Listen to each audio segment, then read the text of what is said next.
is President Ruto's script that he wants to kill the ambitions of any leader emerging in a mountain. That any leader who shows signs of becoming somebody in leadership in Mount Kenya must be terminated, at least in leadership.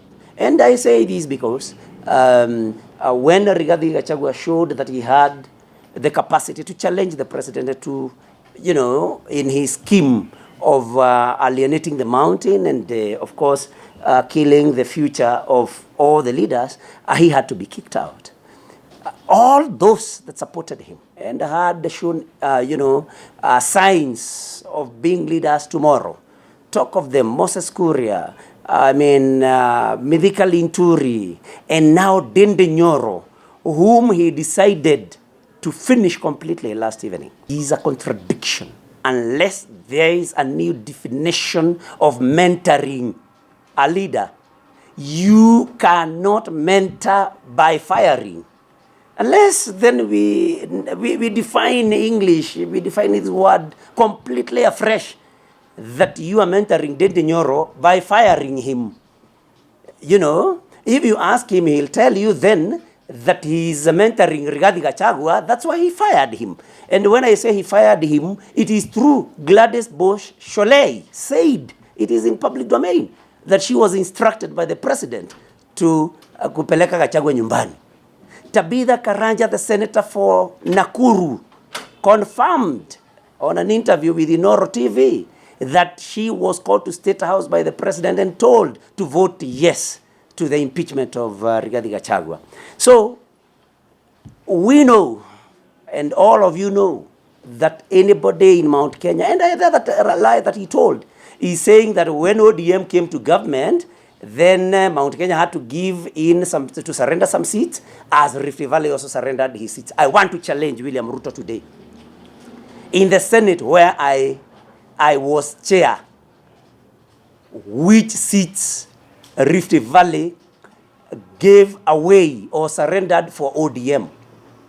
Joe Nyutu here was chair education. Karungo Dango was chair roads. Senator Medhu was chair land. Senator Murango was chair agriculture. Senator Seki was chair trade. Let William Ruto tell us which senator in the Rift Valley surrendered their seats. Jackson Mandago was chair health. He is still chair today, health. Hilary Sigei was chair JLAC. He is still chair today, JLAC. The senator for Trans Nzoia, Senator Chesang, was chair ICT. He is still chair today, ICT. Senator Murgo of West Pokot was chair Labour. He is still chair today. How can we allow the president to tell a lie like that when they were not even intelligent in their script against Mount Kenya? At least they would have, at least transferred Mandago to ICT, Chesang to maybe health or something like that. But they remain as chairs. Let William Ruto today tell us which chair in the Rift Valley was surrendered to ODM. Because, ladies and gentlemen, we must not allow lies to be told by a person of the stature of the head of state. Going back to Dende Nyoro, we believe, and that is why all of us, those that I've mentioned, lost their chairmanship positions, because William Ruto does not want any leader from the mountain to grow, to hone their leadership skills. That's why all of us had to go. That's why Dende Nyoro had to go. And I liken this to Herod, who decided to kill all the boys. And so we must call this out. But of course, you know that William Ruto planned a long time ago to get power to punish Mount Kenya. And nobody has not seen that clip. Nyinyi hamna shida na Wakikuyu kama sisi. Lakini ikifika mahali, unatofautisha maneno. Unatafuta serikali kwanza, alafu ile serikali unatumia sasa kutatua ile shida. That is exactly what William Ruto is doing today. He used Mount Kenya to get power, and he's using that power now to of course punish Mount Kenya. But let mentorship be given a new definition by William Ruto, that you fire to mentor.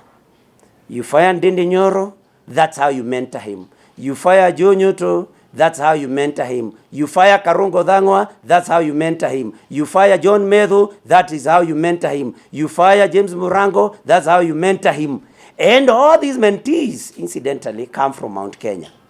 He did not talk about the mentorship he's giving Kimani Ichung'wah, because in William Ruto's school of mentorship, you are fired first before you are promoted. Kimani Ichung'wah has not been fired, and so he's not being mentored. Eric Wamombi, who was in the audience, is not being mentored because he has not been fired. He will have to be fired to enter William Ruto's school of mentorship. So this is something that we cannot leave to go out there unchallenged. He said that Rigathi Gachagua, for 2 years, did not talk about any government program on TV. But he also said that he knows he has not been doing any project because he was fixing the economy. What project was Rigathi Gachagua going to talk about in the media? While the president himself admitted that he was not doing any project because he was fixing the economy first, and now he will do programs. Why didn't he? What was Rigathi Gachagua going to support? The only thing Rigathi Gachagua refused to do, and that William Ruto wanted him to do, was to lead the demolition of settlements, in quotes, next to the river in Nairobi, without any alternative to those residents there. And so we felt we must call out these lies. And finally, I want to call upon our people. We have seen that he is being received in Nanyuki and other places. We are telling our people, remain peaceful. But you must be paid. And Rigathi Gachagua has given you a price list. There is a charge for attending, a charge for clapping, a charge for laughing, a charge for smiling, and a charge for clapping. You must reap. It's your money. It is what would have gone to SHA. It is what would have gone to education. Take it. It's your money. But do not allow your souls to be bought by William Ruto. And we want to pray that William Ruto is not going to leave death and destruction the way he did in Nairobi when he visited. We just pray that no one will lose their lives, no destruction will happen, there will be no harassing of women. We pray that it will end up well, and when he goes back, Mount Kenya remains the way it was. For Ndindi Nyoro, I want to ask him to join Rigathi Gachagua to be able to expose these lies and to tell us how being fired has helped him in being mentored by William Ruto. Because when I checked with Ndindi Nyoro, he said that he talked to William Ruto last in October. Mentorship, again, by no communication. I mentor you by not communicating with you. And when I communicate, I tell the majority leader to fire you. Finally, William Ruto has no friends. Anybody and everybody in Mount Kenya, but we know it's about the community. Anybody and everybody who helped him actually convinced us to believe in William Ruto has now been fired. And name them: Rigathi Gachagua, Ndindi Nyoro, Mithika Linturi, Moses Kuria. And please don't tell me that Moses Kuria was not fired. He was fired. You know? If William Ruto wants to fire you, he fires you and makes you an advisor. And nobody doesn't know that William Ruto is only advised by William Ruto and nobody else. Not even the intelligence advises William Ruto. And so when you are told they have been appointed, and Peter Kisiangani, who was fighting the media all the time, he was fired, and again, of course, appointed an advisor who will never advise William Ruto. So we are saying, let William Ruto advise himself. Let his time come in 2027, then people will vote. I want to call to people from the mountain. Let our young men and women register. We know there is voter registration, ID card registration, but please register as voters. to General Kahariri. We tell him nobody is planning to remove William Ruto from office through any unorthodox means or through any coup. It is through the vote in 2027, and William Ruto will go home. Let me edit there, ladies and gentlemen. And maybe just to add, by the way, he said he's coming to Murang'a on Thursday, and he said he's coming to inspect the affordable housing project in a place called Guduru, Mackenzie. He was there last year. You know, he's coming to inspect a project he had inspected. And by the way, in his speech last evening, he did not say he has done anything. He said he will do anything. He has been doing that, so he will. We will wait to see whether this time round he will. And he also is going to commission some water project in Maragua constituency, a place called Kakoigo. He was there the same day, and I can confirm to you that is where he met Olusegun Obasanjo, because I was there, and Olusegun Obasanjo followed him there. He is going back there. William Ruto launches a road from one end. Next time, he goes to the other end of that road and launches the same, and will tell you, I have launched this road, we are launching this road from Nairobi to Thika to Murang'a. Next time, he will go to Murang'a, we are saying this road will come from Murang'a to Thika to Nairobi, the same road. Come on. I mean, Kenyans deserve better. Thank you very much. Senator, I want to seek your comment on the issue of the Rakanidi. Yes. You asked a question yesterday, and so far more than 20 people have died since he assumed the power. Yes. When you asked that question, he made an it out of Saka. Yes, and told us about 5 billion quotation, another 50 billion quotation. I mean, so what's your comment? Yeah, my comment is the Rakanidi Bridge has been a concern of very many people. Not just people who come from Meru or that region, because it has been, there have been very many accidents there, as long as we all know, and people have lost their lives. And the particular media person who asked that question told him that it is real lives, if I understood the question, real lives of Kenyans that are lost on that bridge. And he just made that we have a quotation of 5 billion, another one of 50 billion. So maybe I would want to tell him to prioritize that.